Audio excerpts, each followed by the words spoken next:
What is happening, ladies and gents? What's happening? What's happening? You know, it's that time of the day. It's that time when you get to sit back and have a great conversation with your friend, your homie. I'm your guy, Arrington Gavin. Welcome to another great episode of the Arrington Gavin podcast, coming to you with new episodes every Monday, Wednesday, and Fridays, 10 a.m. Eastern Standard Time via podcast, wherever you get your podcasts from, and also 1 p.m. Eastern Standard Time via our YouTube channel, R Smooth Club Media. So please be sure to subscribe, hit the like button, comment, all that great stuff. We truly appreciate the support. You can also tune into the show on our Facebook page, our Smooth Club Podcast, as well as what else am I forgetting? Oh, as well as X, formerly known as Twitter. I feel like we always have to say that because it's like it's never gonna. You're not just gonna say X. Do you call like X's instead of tweets now? It's weird. I always think about that.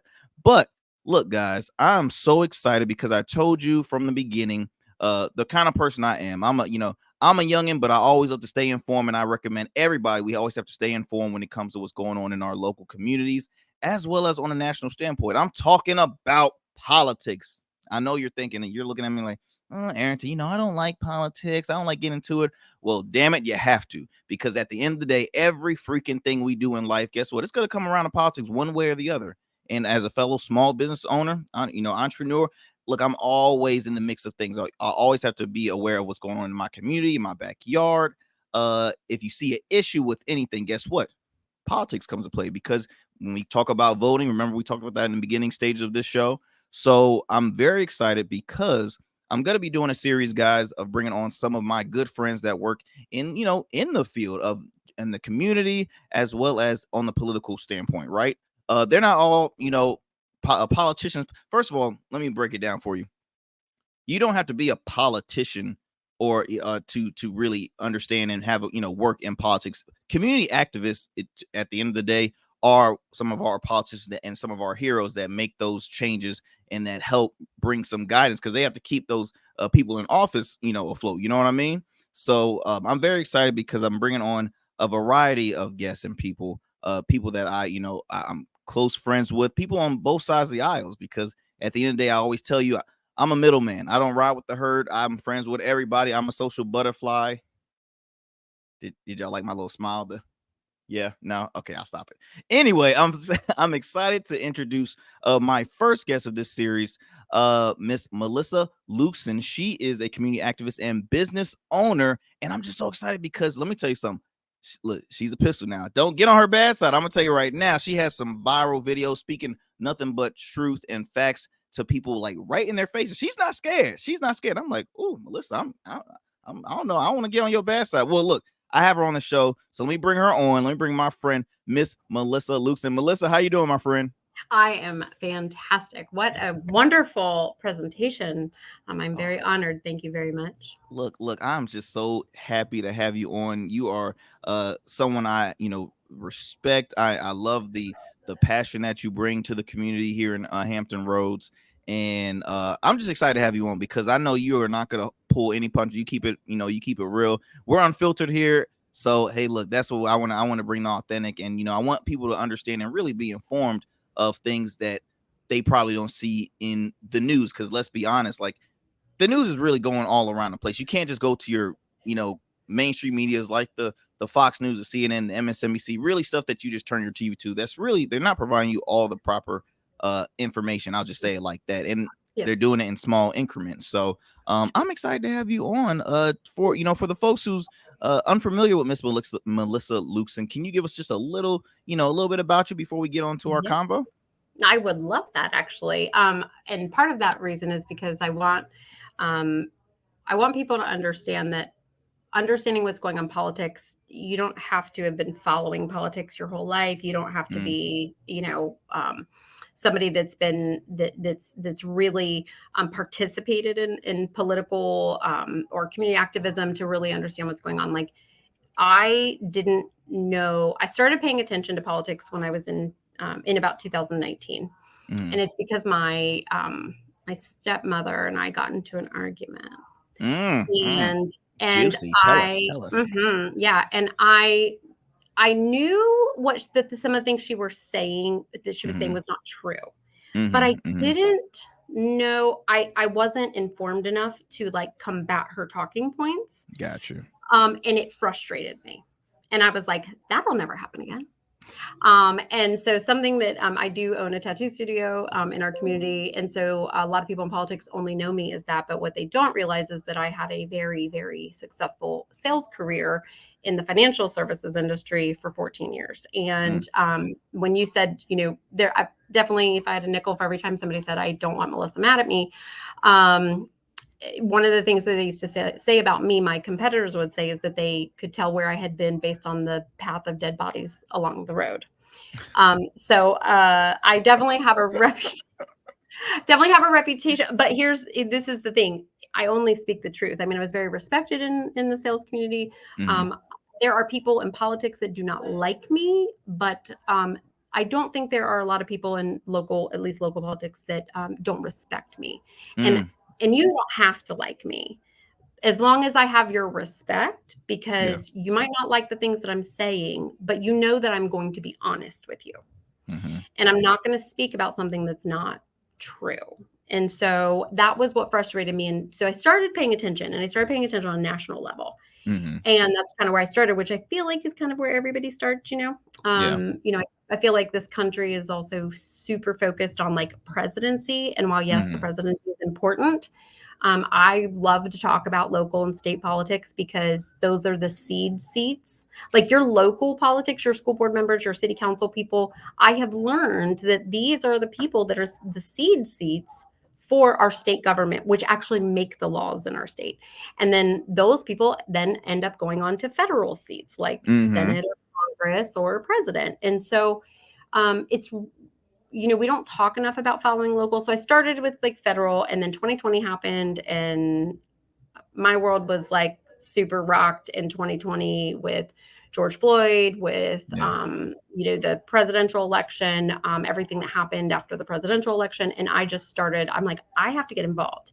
And I've always been involved in the community. I mean, I've done showers for the homeless in bread trucks. I worked with an organization for 8 years that worked with homeless or unhoused students in the city of Virginia, which there are like 600 to 700. People don't realize that. And so I've done a lot of community work over the last 15 years in my city, but I wasn't paying attention to the politics. And then I started paying attention to politics, and I just jumped headfirst. Well, and it sounds like what you said, you've always had a heart for people. That's one thing that was there before you even knew about politics. But when you start getting to the root of an issue that happens in your community, where does it always end to? Oh, dun, dun, dun, dun, it starts adding to who's making your laws and, things like that. And I think for me, it's almost the same direction, because let me see here. I believe politics really started waking up a lot of people's eyes, and let's be honest, when Trump won in office, right? And I was in college, I want to say, when he first was there, and I believe that might have been the first election. I'm trying to remember. 2016. Yeah. So because I graduated 2017. So yes, I do remember that. That might have been the first. And honestly, I was aware of what politics was just by seeing, again, what I saw on TV, overhearing my parents talk about who they're, voting for. I really didn't pay attention to it. But once I looked into this election, because I knew Donald Trump, the entertainer. Apprentice was my show.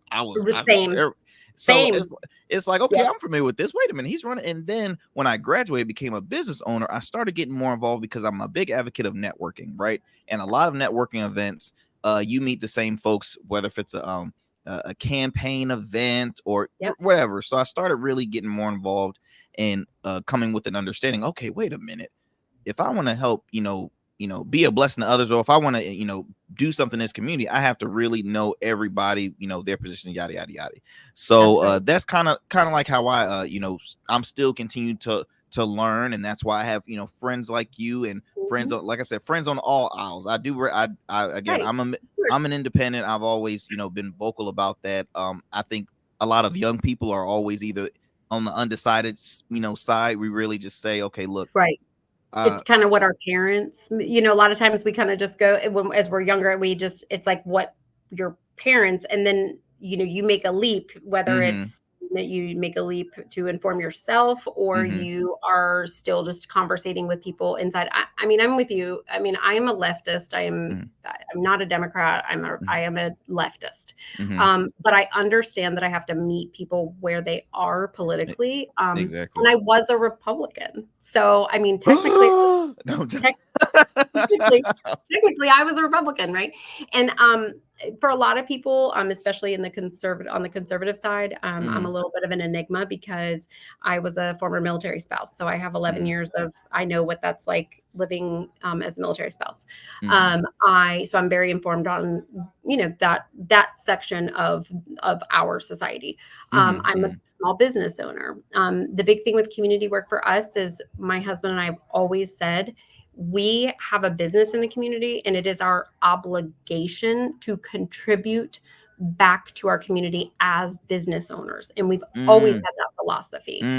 So we've always done a ton of community work through our business using the resources of our customers. We have a, huge customer following, and our clients are amazing. And when we ask them for things, donations, whether it's a co-drive or anything, they really come through because they know that we're not providing on these national level. There's nothing wrong with these national level programs and like your United Ways and things like that. Everybody has a role, right? Every org has a role, but that true community work where what we're doing is actually going to members in our city, like people in our city. That is an obligation as a business owner that you have if you are making money from the people in your community, which as business owners we are. So it's almost like a return to say thank you in a sense. I mean, for people that help, build a career. Hey, you're helping provide for my family. It's the least I could do is to say, hey, thank you. So we want to bring it back to you, and we're always going to be, helping each other out in an aspect like that, instead of just saying, hey, look, I'm gonna take and forget about you. I'm gonna just keep on taking your money. That's all. That's all that matters. And having the mentality like, well, I provide jobs. Well, sounds familiar. Yep. Yes, sounds familiar, right? Yeah. So that is kind of my story. But I do want to say, like, in 2020, I knew who the president was, obviously, and all these things, right? But I didn't even know who our governor was. That's how out of like touch I was with like state politics. Like I had no idea what the setup was really of our state government. I just never paid attention. But you know what, Melissa, it's nothing wrong with that, because honestly, if we did a survey right now, guess what? I'm pretty sure 85% of people in the state of Virginia will be the exact same. I know I was one of them. I was late on knowing in my own city of Chesapeake. So it's very familiar because, again, we look to whatever we see on TV, and on TV they're not always talking. I mean, how much of local news do the actual locals really consume, right? So we don't really know. It's a 24-hour news cycle. I mean, you're either watching your CNNs, your MSNBC, your Fox News, your OANs, whatever 24-hour news cycle, which is all going to be a lot of opinion pieces. There's going to be news. There's going to be some facts in there, right? But it's a lot of political pundits, right? Political punditry. And then your local news is going to be your very localized news. But like, I don't typically watch our local news, right? And in the age now of the internet, like you can, and it's a problem. It's a good thing and a bad thing. Like, you have access to a lot of information. Yes, a lot of information until your brain starts to swell. Sidebar, don't want to get off sidetrack, but sidebar, because you mentioned your husband, who's awesome. I met him a few times, and a funny story I want to mention, y'all. When I ran into you and your husband at Something to Water, and now I'm a cigar guy. I'm not as a probably like once a week, a couple of months, something like that. I'm occasional, and it was so funny because, again, I'm still in the rookie stages, right? Your husband offers, hey, have a cigar, right? And I'm like, oh man, I don't have a cutter. He's like, just bite it. I'm like, but you said bite? Oh, I know. Yeah, just chew it. I'm just like I'm chewing jerky. I'm like, oh, he is. Oh yes, my. When I tell you that cigar looked so weird because the bite, first of all, just looked. So yeah, he'll just say, just bite it, just bite it. Yeah, and I'm I like, was not like, everybody wants to. Like, I will not. Like, you need to have a cutter if I'm going to smoke on a cigar. But I actually was telling him that I was doing your podcast tonight, and I said, "Do you remember Arrington?" He said, "Yeah, we met him and his wife at Something in the Water." And I said, "Yeah," and he said, "And his wife is a fan of the Jonas Brothers."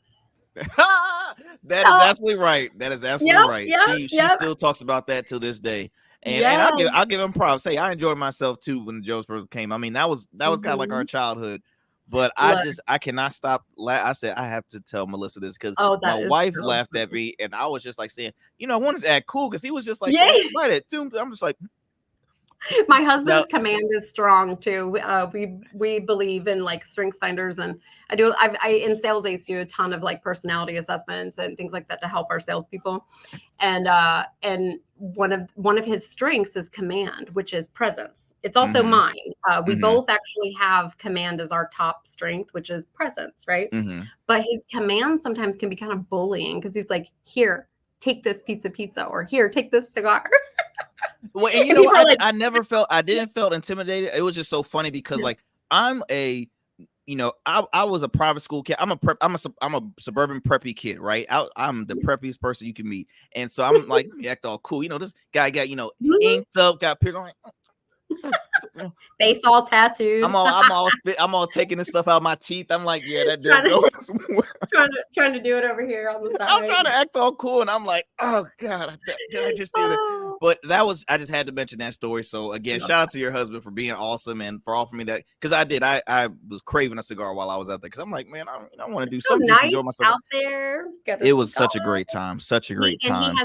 He's got great taste in cigars. So See, and that's my guy. And I have a little collection. I'm continue to build that up, but I just had to mention that to you. So back to as far as for the community to get informed of who's in your local office, right? So yep, we always talk about, okay, national. I can name more presidents than I can name our governors.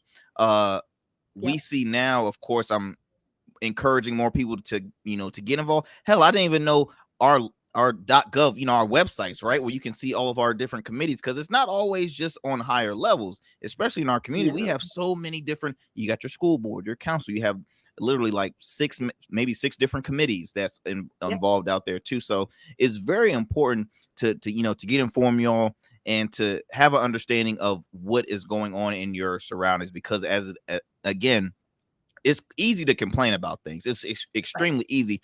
But in a sense, if you're not voting, or if you're not going to some of your, or getting informed about on your websites to some of the council meetings, then in all honesty, shut up. Like, I mean, like, right. just No, stop it's all the true. moaning, right? It's So, it's true.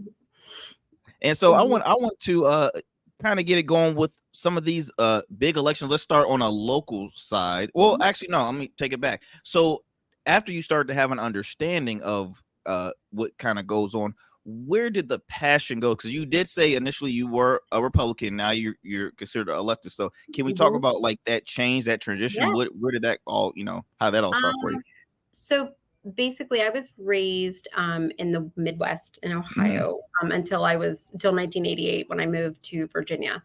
And but I still, my family, like all Midwest white folks, you know what I'm saying? Like Ohio, corn fed white people. And I talk about white people just as like and I'm like, you is fine to talk about white people with me. So I call them the Mayo Mafia myself. The Also Mayo Mafia. Mayo Mafia. I So remember that. yeah, so we are sorry. Thank you. My husband's coming in actually. He just walked in. So when he got me all off track here. It's all good. It's When all I know, oh my gosh, like walked in, totally distracted me. good. So going She's back like, when that's my man's. No, I'm joking. I'm joking. I know, it's true. It's true. So with my family, it was don't talk about sex, religion, and politics. Mm. And then I moved to California. And I moved to California, and I still was technically. So when I say I was a Republican, like Hmm. I had these kind of sound bites that I Hmm. and it started to evolve with this whole like, well, I'm socially liberal, fiscally conservative. Got you. Got you. And then I became a business owner, and that kind of also changed me in many ways. But I started when I was younger. I wasn't really paying attention to politics, and I just kind of would listen to what my family was saying, like we talked about. Mm-hmm. And then I moved to California, and I moved back to Virginia. I lived in California for 5 years, and still not paying attention to politics. Mm-hmm. But when I moved back to Virginia, I noticed like just a difference. It was Yeah. very black and white here, Yeah. like literally very black and white, right? Mm-hmm. And I was like, I almost didn't realize how diverse California was while I was living there Mm-hmm. until I moved back to Virginia. And I was like, oh, okay. And then my kids got older. Mm-hmm. I got divorced. My oldest, who's 29 years old, is transgender, non-binary. Mm-hmm. But as a teenager, they came out as lesbian, Mm-hmm. and so I was very, very, very supportive, and a supportive parent, because that's like I love my children, and Yes. all I want my children is to be happy, right? And I want Absolutely. them to be Absolutely. happy with who they are. I want them to be happy and comfortable and feel safe. And so so I was really on that like socially liberal, right? And then I Mm-hmm. started as a parent of, my kids start getting older and teenagers and young adults. Um, I actually listen to my kids, and I say this, that my kids are my greatest teachers. Wow. Wow. Because That's a really big. That's a powerful statement. yeah, and I would listen to so I might say something, and I raised my kids to be respectful. You can express yourself if you have a difference of opinion with anyone, even if you're a Absolutely. child, right? Mm-hmm. To an adult, as long as you do it in a respectful manner. And I was raised that way, but a lot of conservative families, which I came Mm-hmm. from, Mm-hmm. um, they have there's a bit of an authoritarian figure. It's very patriarchal. It's Yeah. very authoritarian, right? It's Mm-hmm. a lot of conservative parents do as I say, not as I do, because I said so, Mm-hmm. right? Or, And so I cut you off financially. That's literally like how the pattern goes, right? exactly. And so I was like, I don't really want to necessarily raise my kids that way. I looked at my kids, even as when they were kids, as their own autonomous person. Like it's my job to take my kids and guide them and make sure they're safe and they don't get hurt, and I want to raise them to be responsible, good humans. Mm-hmm. Mm-hmm. Well, if you want that for your children, you have to engage in your children, and you have to talk to them, and you have to listen to them. Mm. And so when my kids, as they became teenagers and they became older and started expressing themselves, if I would say something that my kids didn't agree with, they would tell me, and I would say, "Oh, well, either I don't still agree with you, or Mm-hmm. I'm going to be honest. A lot of times I was like, oh, you make a valid point." like, like, like my oldest one, when they were teenagers, said, I said, well, Alex, that's a boy's shirt. And they were like, well, mom, clothes don't have gender. And I was like, you're right. and Clothes and that don't and have that's gender. and I didn't mean to cut you off, Melissa. And I think that's something I know for me personally. I'm again. I told before the show, I'm a student in everything, right? I'm still Mhm. learning, and I have friends that are from within the LGBTQ Mhm.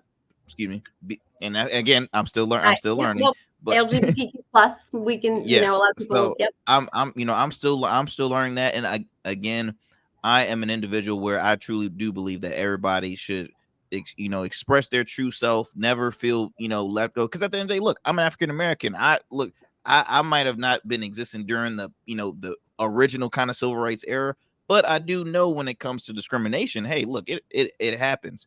It exists. So Mhm. like, and I'm also a Christian. So not Mhm. all my Christian friends will, we agree saying like, I don't follow it, but no, I'm, I'm all about, equality for all. I want everybody to get treated the Mhm. same, as long, just don't, Right. offend anyone or ever make them feel left out. Cause like I said, I'm a social Right. butterfly. I'm friends with everybody. So I'm always Right. continuing to, to learn. And I think it's a very big thing when you mention as far as for parents to listen to their children, because I think that parents are always, and I think when they don't listen to them, they're always saying that they're trying to protect them, but then when they get older, it's like, okay, then something kind of happens, right? Right. So you have Mhm. you have to really be, and I'm not a parent. I have one dog, so Right, I'm a right, new right. I'm a No, newly parent. yeah, So I'm sure. just And listen, they don't give us manuals. Like I was 17 years old. That's why I have a 29-year-old and I'm going to be 47 in a few weeks. I was a teen parent. I hmm was technically a child bride hmm because my father, who was a police officer, single parent, I got pregnant he was 21. He was 22 when we got married and I was 16. wow. And so, but see, like white folks, like that's nothing. Like that doesn't white people, if like from that whole like 22 to 16 generally, like from my generation, it hmm was you're gonna get married, right? And that's mm, exactly my dad's like, I can barely afford to take care of you because he was a single parent on a yeah. police officer salary in the 90s, right? And he was like, I can barely take care of you. You're gonna get married, right? I can't take care of you and the Wow. kid. And so I was like, well, I guess I'm going to get married, you know? And so from that perspective, I was a young parent and hmm I wanted to do things differently. Like I said, you don't talk about sex, politics, or religion, right? Yeah. Well, I said, well, we're going to be in a sex positive household. I'm going to teach my children about consent. I'm going to teach my children about their bodies. And we're going to openly talk about body parts and not have shame hmm around, at least not in this house. Okay, what we do to ourselves and how we have our own internal dialogue is different, right? Because that hmm hmm that that happens. But I want our home to be a safe space, and so I was like, well, we're not going to talk. We're going to talk about sex. Um, I was a Christian. I'm an atheist now. hmm And so I've studied different religions. hmm I was a member of a Christian church for almost 10 years. Um, and now, like I said, now I'm an atheist. So, but we always had that door. We never forced our kids to go to church. It was, would you like to come? We're going to go. If you don't, it's totally fine. You stay home. We didn't force any sort of religion or anything like that. Just like we don't force politics mm. in our house. But we did start talking about politics. Absolutely. Just having the conversation so it can kind of Yeah, whisper in their ear. Then they'll start saying, I'll yeah, do my own research, because all it takes is just the conversation right. to come across them. Yep. Because like I told you before, my parents never talked to me about I walked past and heard overheard conversations, or I was like, Yeah. hey, what you watching? What you watching? Oh, you watching that? So I just Uh-huh. I was curious, so I started doing my own deep diving in politics on my own.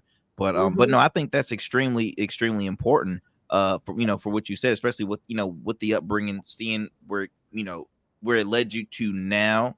And I Yeah. think a lot of individuals are, because I'm from I'll say a conservative liberal house. Like I literally have a little bit of everybody. I probably have Democrats, independents, and I have a little bit of everybody Yeah.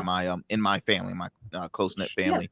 And so being a private school kid, I was a minority, so I was in a very strict Christian base, which was Yeah. more conservative. Which was, Mm. I remember when I was in seventh grade, when I think Obama first was elected. Oh, our principal had to literally have like a pep rally, because so many of my classmates, I guess in high school, they were making insulting comments about the man who just won. And I'm like, wait a minute, neither of you guys are 18, so why are you talking like y'all voted for this? It's just but again, I'm hearing what they That's heard coming from their from their household, parents. It's from their coming from their parents. parents. Exactly. So It's coming that from their was parents.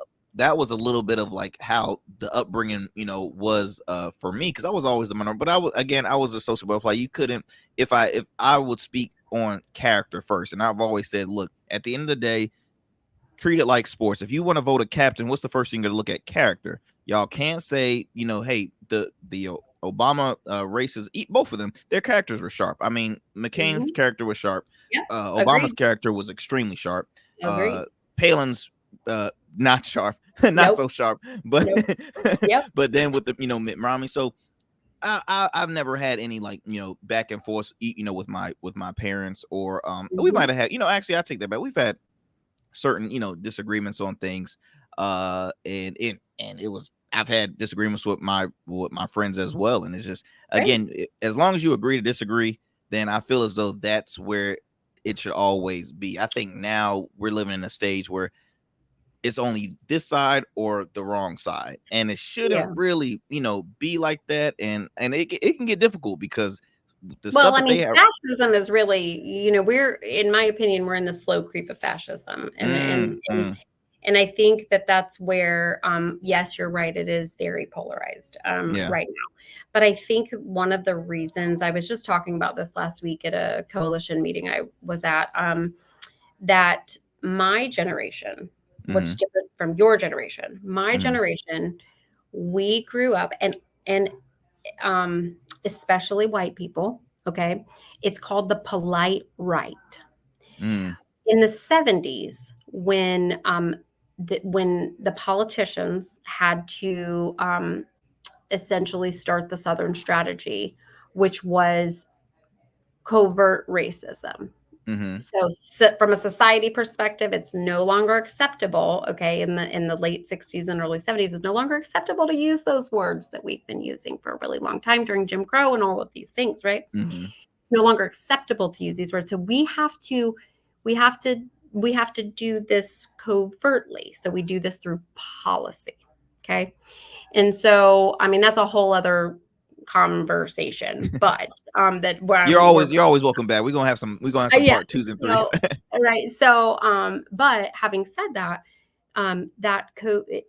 the covert racism that took us out of the civil rights movement, right? Mm-hmm, That has stuck with us, and I call the polite right. Okay, mm-hmm, I believe that the reason why conservatives raise their children to say you don't talk about sex, religion, and politics is because the one common denominator all through the three of those things have is shame. Okay, so if you are ashamed of your votes, if you're ashamed of what you're doing in your sex life, if you are ashamed of your behavior because you call yourself a Christian, mm-hmm, but you don't mm. act like one, and you don't act like one, right? Their shame is tied to all of those. And Wow. so when I started to realize that, I was like, oh, maybe I should, and so I essentially deconstructed Mm-hmm, my programming, right? I was mm-hmm, scolded when I was 10 years old. Ronald Reagan was running for president. And my neighbor, I was just 10, and I was like, oh, who'd you vote for? Like, I'm a 10-year-old. I was playing with some friends outside, and the neighbor had just come and had a sticker saying he voted. mm-hmm. Young lady, you don't ever ask anyone who they voted for. I mean, it like traumatized. It's like one of those like, coded like memories you have Mm-hmm. that you're just like, and so I was like, oh my God, you never ask anybody who they voted for. Well, think about that, right? If we went for decades, never asking people who they voted for, right? Never Mm-hmm. doing that. Look at what people have been able to get away with, Yeah, yeah. right? And it's because if you just don't talk about it because it's not socially acceptable to talk about it. So that was what I was talking about last week, is that this new generation is full of truth, right? Mm-hmm, They're going to say they're being their authentic selves, and they want to speak in truth. mm-hmm. And they don't care about your feelings. They're going to say, this is how I feel about this. And that's not something that previous generations have been accustomed to. Would, in a sense, would you, because you're saying the new generation, which I totally agree, would you also though add that it was a certain, former president that really made it more vote, you know what I mean? Because I feel as though Oh, the young yeah. people are answering back because of what Mhm. they saw. So Yeah. I think Trump. there's two things with that. Mm-hmm, I think that, like, for example, my 23-year-old, mm-hmm, my 23-year-old's entire life, and I mean, I would venture to say, honestly, my 29-year-old too, to be honest, their entire lives, we've been in a war. mm-hmm. We've been in a time of war. Okay. Yeah. So that is something, a common thing that I do see with the younger millennials into like the Gen Zs. Mm-hmm, And so there's this war machine the United States has had, and they've lived their entire life in with parents deploying, and going, doing 6 and 7 tours in Afghanistan, or, Yeah. one of my very close friends, his father was one of the first people killed in the Operation Desert Storm, the very first Iraq War. Wow. So, and, he's 40, in his early 40s now. So there's, we've had a couple generations of people that have been really, really affected by that. And then we had, Obama, which Obama caused a real stir with people who were not happy that we had a Black president. That's the And that's God where, honest truth. Yeah. right. And that's where it started. Right. And then when Trump got elected, that basically just, it gave, people not so there, it's like twofold, right? We have this generation of younger people who are like, you know what? Like, I'm going to say how I feel about things. And I'm telling you, like, it's great that you were able to support your family on one income and all this stuff, but we can't survive right now. We can't. My daughter at 23 years old rents a tiny ass 3-bedroom apartment in Virginia Beach for $1,900 a month and has to share it. Not an apartment, excuse me, a house, 3-bedroom, tiny ass house. It's like a twin home. And it's $1,900 for this like crappy 3-bedroom. She has to have 2 roommates, right? She's in college. That's insane. It's That is insane. And so these kids have grown up in a world where like they have to work multiple jobs to be able to, afford it. It's kind of like the whole like, oh, you got to get it. I was raised like when you're 18, you're out of the house, blah, blah, blah. Well, like you can't do that anymore. Like what 18-year-old can, when I was 18, yes, I could actually afford to leave home at 18, work a job or 2 and pay bills. I mean, I remember my first place that we moved out of base housing when we were when I was probably 19, so this was 30, not quite 30 years ago, our rent was $412 a month, 3-bedroom, So boy, do I miss those parts. No, I'm joking. Woo! Yeah, I mean, I remember when gas was 98 cents, I mean, so a gallon. So I mean, there's that. So this generation of kids have grown up, and like including yourself. And so you're seeing this fight between this raw authenticity of like, we're gonna say what we see as the truth right now and the state of our society. And then you have the people who are like, they were emboldened by a racist, xenophobic, don't even get me started about that guy, right? But then you have this whole other group of people who were also emboldened by the truth, their truth. It's not the truth, it's their truth. And now they're willing to say it. And we are on the precipice of something. If we don't figure out how to sit down and have dialogue with one another and talk, we can talk about policy when we talk about politics, or we can talk about culture. There are two ways to talk about politics. In both of them, you have to talk about both. Some people only want to focus on culture. Well, and I feel as though that I've always said it's going to be money over morals. And that's really where a lot of the stuff, like morals, is completely gone. Like you might have, like, it's to the point where, and it's sad, but because, I happen to know some people that either are in office or that are running, but a lot of people just do not like politicians. If you are anything involved in politics, people do not like you, regardless of which side. They just like, oh, you're just, taking advantage and all that stuff. I work with politicians all the time. I talk to politicians. I was with a state senator today. I talk to school board members in my city multiple times a week. Okay.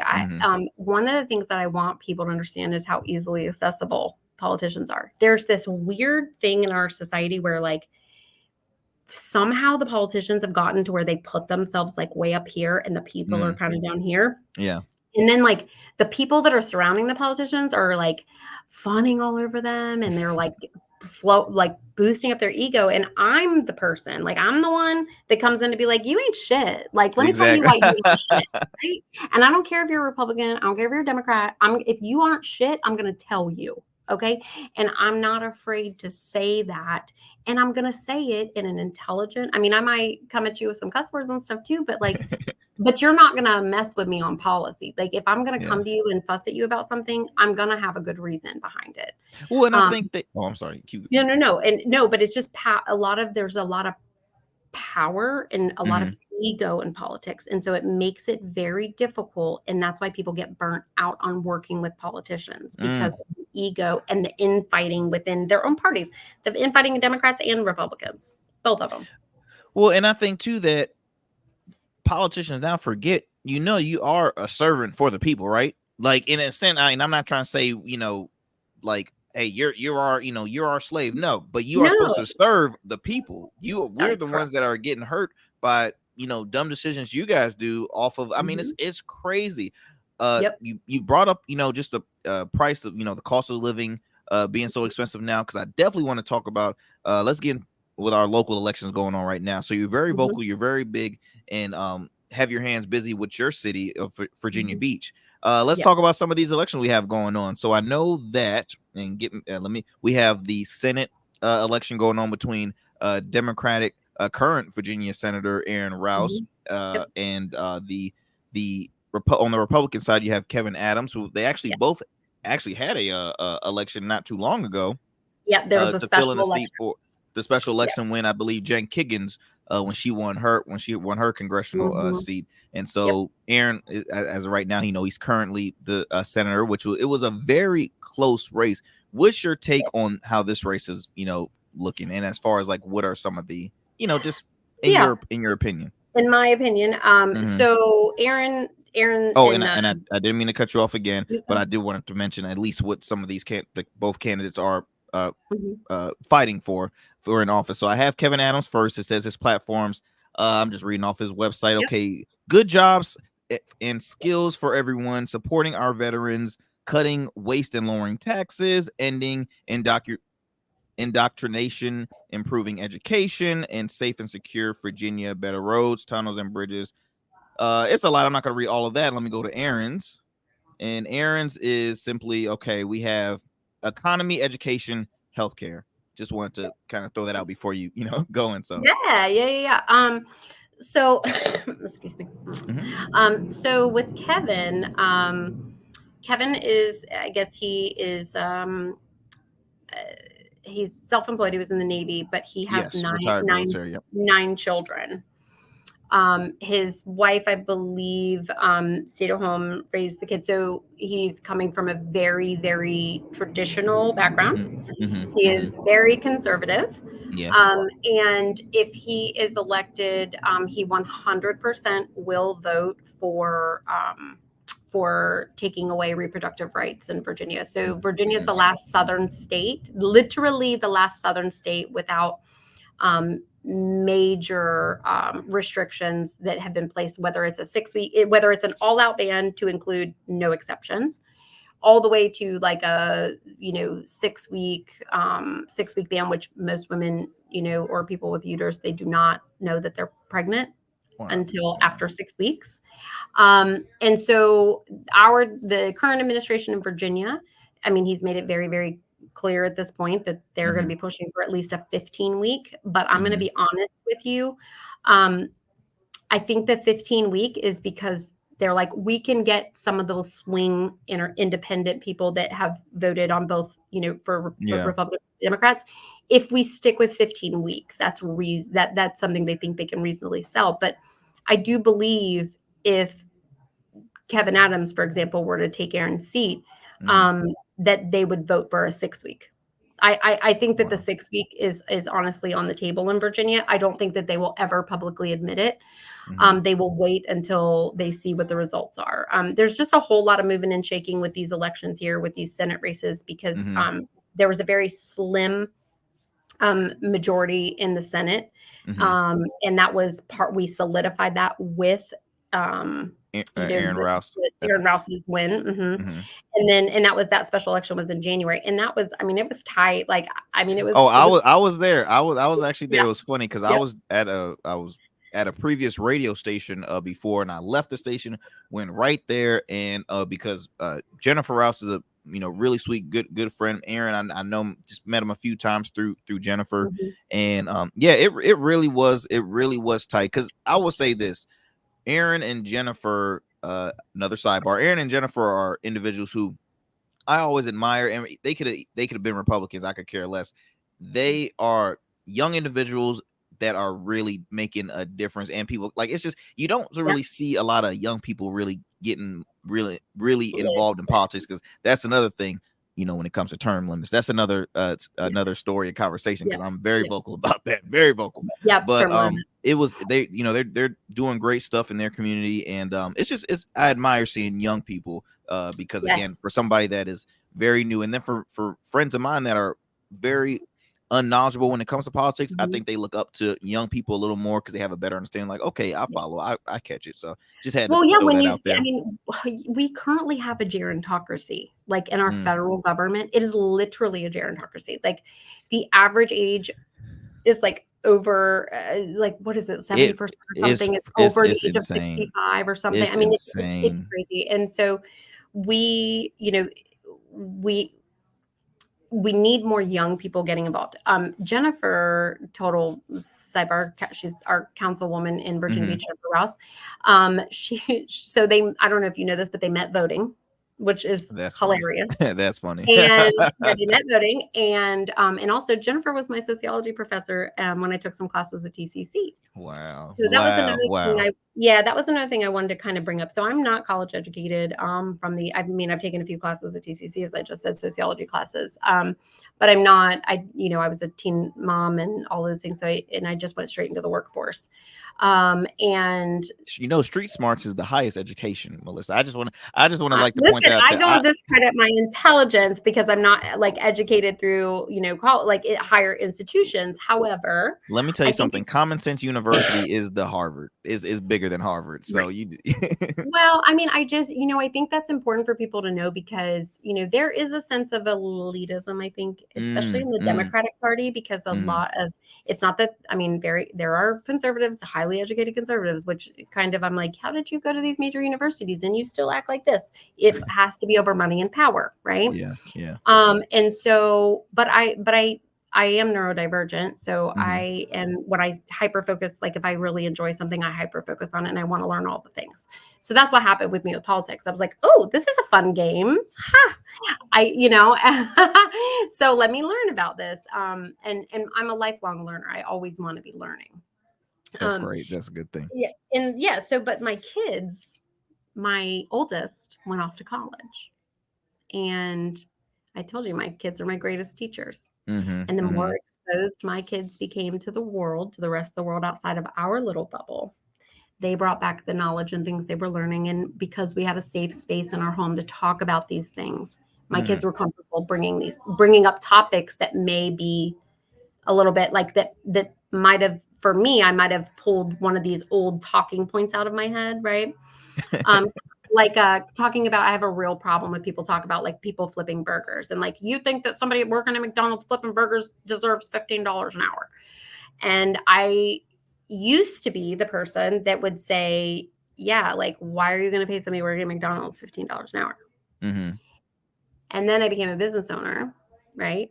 And believe it or not, it had the opposite effect on me where most people, they're like, oh yeah, like you don't want to pay people flipping your burgers $15 an hour because that affects your bottom line. I went the other way. Mm, I'm like, okay, well, what's, because the talking point on that is always, they always go to, that's an entry level job with high school kids. yeah, yeah. And as an employer, now that I'm an employer, Hmm. and I say, well, funny, because when I'm interviewing people, whether they're 30 or they're 17, I'm not actually asking them what their living situation is. So what is the difference between the 16-year-old working at McDonald's, living at home with his mom, and the 32-year-old working at McDonald's, living at home with his mom? It's very true. That's a good Why point. should they be paid different wages for doing the exact same job? Mm, And so that is how, when I talk about the things that I've learned, it's, from my kids, it's having these kind of conversations, right? And being like, somebody saying, well, why would you want to pay somebody different? They're doing the same job. And I'm like, oh, you make a valid point. And then I think on it, I think hmm. about it myself. I mull it around, stir it up. And I think if more people really had those conversations, instead of being super ingrained in like, I always say there's two things with politics right now. It's social capital Hmm. and their own political identity. So if like I've always been my whole family's been Republicans, and I've always been a Republican. Like, how could I be anything else? Yeah. Right. Yeah. Or Yeah. I'm always been I mean, I don't meet a lot of people that go the other way, but I'll use it as an example. Or I was raised in a family of Democrats and now I'm a Republican. And that does happen, right? Mm-hmm. Because, maybe they became self-employed and maybe they have some kind of typically I look at the fiscal conservatives, like they're married to Mm-hmm. their checkbooks kind of thing. Mm-hmm. Um, but honestly, there's a lot of people out there, Arrington, that I feel like, because you probably experienced this, would you say that if they really expressed how they feel about some things in their friend circle, Mm-hmm. they they are fearful they would lose their social capital or their friend circle? Oh, absolutely. I mean, that's it's funny because you're talking to a guy, and I always have the conversation. Matter of fact, the last show I had a good friend of mine where we talk about mental health, especially for men. Like, we're not going to talk about that in our circle because okay, we're worried about the sign of weakness. So, I totally Yeah, agree that it yeah, will be an adjustment, and people don't want to. And I think it's perfectly fine for people to uh say change their political yeah. perspective as a voter, as a citizen. I think for me, I'm the one that I'm pretty critical for politicians serving in office that turns out to change their political while they're still serving. Because to me, I'm like, okay, through the whole campaign, you garnered all these votes to get your ass in office. Now you're like, I'm actually gonna go this side, but I still have like 2 more years. That to me, that's a Yeah, little suspect. But I do think that it's perfectly fine. Having yeah. that adjustment, and we're seeing that honestly now. We see either uh, uh, uh political figures saying, okay, look, I was this, but I'm gonna be a little more moderate, or I'm gonna be a little more independent, but still hold some conservative views, or hey, I'm a Democrat that I'm moderate, but I'm gonna go a little more independent because I mean at Mhm. this point now, I mean it's tough. I mean, I know as far as for the Senate race, we have a bunch of delegate positions. I know in Virginia Beach, I know Yep, Mike Figgins. He's a newcomer. He's a yep. good buddy of mine. He's Mhm. awesome. I think his opponent, if I'm not mistaken, is Karen Greenhall, if I pronounced that Yeah, right. So Aaron it's Greenholm. it's Mhm. you start seeing where the attack ads come out and things like Oh, that, and which my is it's listen, very my Arrington, my business is in that district.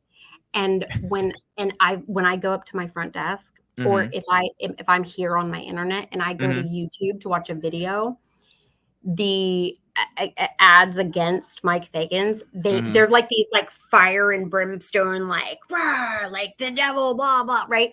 And they're like so intense. And my people aren't really political. Like hmm I keep them. They ask me questions, and I'll keep them kind of informed on what's going on, and hmm I'll answer hmm questions. And by the way, like I try my best to answer from a nonpartisan perspective. Like, I can give you information about Kevin Adams, right? I can also tell you why not to vote for Kevin Adams. hmm I can give you information about Aaron, and I actually can't give you any reasons not to vote for Aaron. And I'm very hmm honest about that, right? hmm But I do understand that there are going to be people that don't, for whatever reason, something hasn't affected them yet enough hmm to make them move the needle to go one way or the other, whatever. yeah. But we have, these ads, these like political, like that my people, when they see it come up, when they're like, I'm just trying to watch a YouTube video, and they're I like, mean, it gets this old, and I is a think the whole little much. political theater is what really take Yeah. people away from the whole political scene. And again, working with multiple campaigns, and like you mentioned before, you're more on the left aisle. What can you, because it's funny to say, but I'm good buddies with the Bill Curtis. I don't know if you know who Bill Uh-huh. Curtis is. Yep. So So he's the chair of the Republican Party. Hmm. he's a chair. So I'm friends with the Democratic chair in my city of Chesapeake. Like, I mean, Yeah. I'm a Maybe so. butterfly that I want to Yeah. be a fly on the wall. But I want to Sure. I get your think it's perspective important. on what you think now on with the Senate race, on the local side, on the Senate delegates coming from the left. Like, how important are the local elections right now? And then before we end this conversation, I want to get your take on the national standpoint. So first, like, Yeah. what's your take? Coming from the So, left, like, how important are these elections? I mean, these elections are really really critical. We just passed, we had a $3 billion surplus on our budget. Wow. So people, just real quick lesson on the Virginia budget. It's every 2 years by whatever that is. And so it's every 2 years. So in the even years is when the budget comes out. And then in the odd years, it's kind of like let's see where we are. Right. And so there is a budget that does have to be passed, but on the odd years, so 2023, we're in an odd year, right? So in the tune-up of the 2022 budget, they saw that we had a $3 billion surplus. So schools in Virginia got an additional, it's the largest influx in this type of budget period ever historically in Virginia schools, which was $653 million. Okay. So the Republicans wanted to, the Youngkin administration, I should say, and the Republicans that support him wanted to give about $1 billion in tax cuts. So there are some great things on my TikTok. If people want to follow me on my TikTok, there's some actually great videos that you can go watch, and they are nonpartisan views. I do them for the Good Information Fund. They have to be nonpartisan. I just present the facts and only the facts about the budget. And so we have some exciting things that on a bipartisan basis, we were able to get worked out. And the Democrats are really the ones that kind of held out and got these things, got more funding for education, got them to back off some of the corporation, like the tax cuts and they were trying to do for corporations and things. And honestly, for the people, because we need to fund public education. So we have a lot riding. We've got public education, we have reproductive rights, and we have gun control. All of these things are huge, huge issues. And if you look, they're nationwide polling issues as well. And so if the Democrats lose the Senate, I'm really terrified at what could happen for reproductive rights in this state. And so we have Aaron Rouse running against Kevin Adams. Aaron Rouse is a former city councilman. Kevin Adams literally came out of nowhere. He's he is self-employed, 9 kids. His kids are homeschooled, so he's not even familiar with public education. And this is somebody that will be making laws and signing off on voting on budgets and things like that. And so when he uses words in his campaign, stuff like indoctrination in education, that's a problem. And so from a Senate race, strongly supports Senator Rouse there. I went out and hand painted one of his signs two of his signs today, actually, because of vandalism. So there are people going around. Aaron Rouse had 3 of his big, huge signs vandalized. So I, got out there this morning and cleaned it all up. Wow. Yeah. So, and then you've got, you have the DeSteph race, which is my district with Victoria Luevanus. I would love for Victoria to win. I voted for Victoria. Unfortunately, my district is very wealthy and very white. And I don't think that the platform of which, I strongly support Victoria's platform, but I think DeSteph is going to take that one. And then and when you mean by very, I just want to let the listeners know you're meaning very, very conservative on your side, very conservative. Very conservative. Yes. Yes. Anytime you have generally a 70+% wealthy, meaning like a wealthier area, and predominantly white, you're generally going to lean conservative. I mean, that's just the facts. You can look at the data. That's data driven. Okay. So then you've got Myra Payne that's running in the south side of Virginia Beach and into Chesapeake, and she's running against Christy New Craig. Christy New Craig, she worked for Senator Cosgrove for 20 years as his chief of staff. There's a ton of support. She's got former Congressman Forbes, Randy Forbes, in funding her. So, I'm rooting for Myra, but it's likely going to be Christy New Craig. Very difficult. Well, I love your insight, Melissa. Before we let you go, because again, we can talk for. I always say we can talk for we can talk for days. We can't talk for hours. We can talk for days. I know, yeah. But very, last thing I want to get your thoughts on. the national, election, the big election everybody's talking about, the presidential race. Now, I don't know if you been tuned into the past couple of Republican presidential debates. I did the first one. Popcorn. I've watched both from start to finish. Are you kidding me? I've watched the last two. Again, as a voter, I just think we're in hell both ways. And again, I want somebody different. I honestly, I don't want Biden. I don't want Trump. I want a new face. I mean, in a sense, I don't mind Cornel West, but I'm just, and I'm not trying to be ageist, y'all, but if you're 70, I'm sorry. I have a limit in my head is like 70 to 71. And it's not, you can be as sharp as a tack, but I truly think that we need to do, age limits when it comes to, certain office. I mean, we just lost the longest standing Einstein, 90 years old. I mean, no one should. It's a gerontocracy, I'm telling you. I know it's crazy. So what's your take on the national side? Are you what's your thoughts? Okay, so these are my thoughts. It is not hyperbole to say that democracy is on the line. There's something that I would love people to go research. It's called Project 25. If you would like to see what America might look like under the leadership of an ultra conservative, and I'm not talking about moderate conservatives. I'm talking about MAGA conservatives. Okay. Or Donald Trump, for example, right? If you're like, I'm going to vote for Trump because Biden's too old. Okay, well, first of all, Trump is like 3 years younger than him. 3 years younger than him. Okay. And so this is what I'll say about that. Everybody else, okay. I think we've got some trouble if Nikki Haley gets the nomination.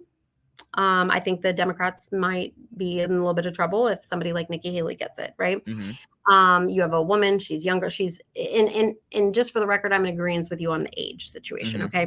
But President Biden, I voted for him because that was the option, okay? That was the option, yeah. And I wasn't crazy about it. And I actually am so pleased. President Biden has a historical presidency. No one has been more effectual in passing bills and policy like Biden since freaking Roosevelt. I mean, we're talking even LBJ. Like what LBJ did great. I mean, like we're talking like what he has done and been able to get done.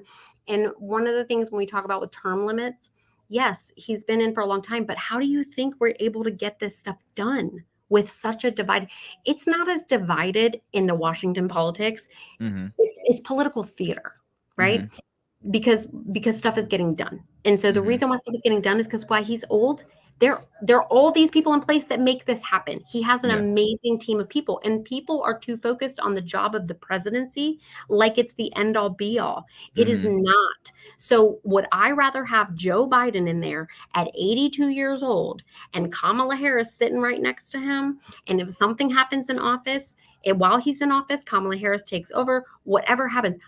I just don't want fascism. I do not want Project 25. I do not want a dystopian society. And so when you have Vivek Ramaswamy, who is a literal fascist, I'm like, he got his political playbook from like Mein Kampf. I'm not kidding you. Just listen to him. He wants to change the voting age, like 18 to 25.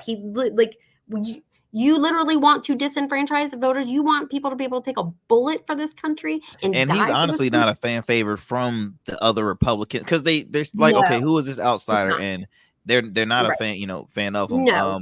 You mentioned Nikki earlier, Vivek Ramaswamy. Of course, we can talk Christie's about not going anywhere. Christie's not going to be president. Christie just needs to sit on down. Listen, he just needs to sit down. Doug out of North Dakota.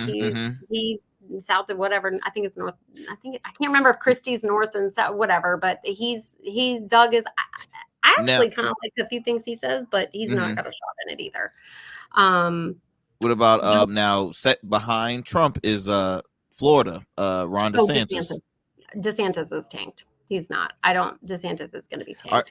Are you saying that based on his performances in the past couple of debates? Because for me, when you mentioned Nikki Haley, in all honesty, I said on the show that Nikki to me was the winner of the first one and more Yeah. of a real competitor in the second Yeah. one, because Nikki initially was very behind in the poll numbers, very Yep. behind. And Yep. being that she knew she was last place, she's like, oh, I got to get it going. So she really, especially being the Yeah. only woman up there, she was very, into it. So I gave her props on that. I believe, oh man, who was the other? She was more prepared the first one. I think she did a better performance like their first one than she did the second one. But she came through when she was like, when she said to Vivek, I just get dumber listening to you. I was just like, yes, girl, go. Well, because he started off making the personal attacks in each and every one of them in the first election. Tim Scott to me is he acts too much like his commercials, and it makes me sick. Him and Mike Pence. Like I hate. Don't act like a salesman with a script. Be authentic, and I do think that Haley is a little more authentic. Like you said, Christie doesn't have a chance because he does not have the support of all Republicans. He's a fan favorite on people more on the left because he's very vocal towards the guy Trump leading, who's leading in numbers. But it's a scary thing. In your honest opinion, you have RFK, you have Mary Williamson, you have Dr. Cornel West in the third running a third party. What's your take on those candidates?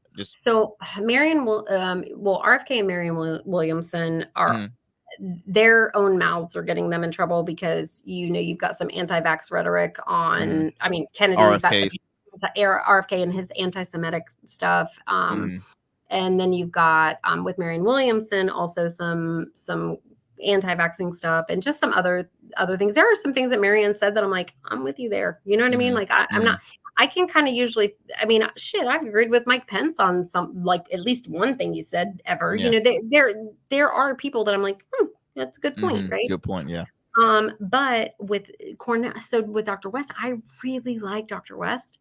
But he's got some tax issues and things like that, which as a business owner, listen, like no judgment. I understand all those things, right? But if you're going to run for president, they're going to go after that and be like, well, how are you going to run for president if you're not caught up on your taxes and things like this, right? But so it really sucks because that is the way it's worked for one guy, though. Didn't me cut you off, but it has worked for one guy. No, listen, I'm with you. And like I said, if we could get, I'm a huge fan of ranked choice voting. I think you and I have talked about this before. I'm a huge fan of ranked choice voting because we have to get away from the duopoly.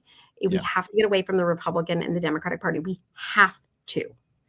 And but right now, if Trump is the Republican person, like the candidate, we cannot vote third party. You cannot. I'm sorry. I just, and I can sit and talk about policy and the PACT Act and the infrastructure bill and all of those things. I can talk policy about all the things Biden has done, right?